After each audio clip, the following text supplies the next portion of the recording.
Now, today in the morning, I'm trying to prove to you that this statement, beauty is in the eye of the beholder, is not only stupid, but it is actually wrong.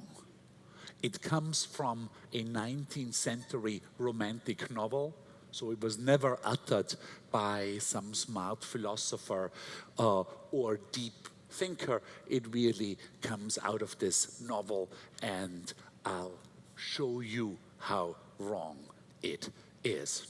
Let's look at these shapes.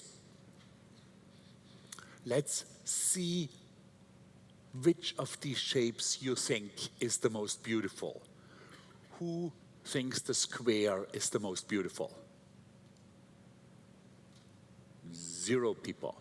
Who thinks the circle is the most beautiful? Almost everybody. The triangle? 10%. The rectangle? 2 people. The squiggly shape? Also quite a lot of people. I'll prove to you how fast I am in fixing my PowerPoint presentation. Here are the results of what you just voted for. Because everybody in the world, I've done this in Africa, I've done this in South America, I've done this in Asia, votes like this. Let's try this with colors. Who thinks red is the most beautiful?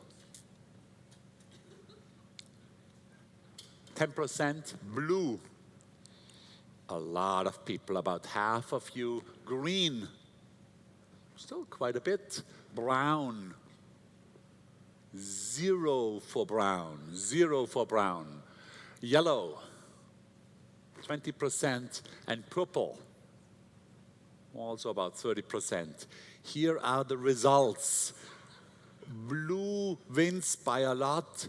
Brown is the most ugliest thing. You actually even thought that brown was worse than regular.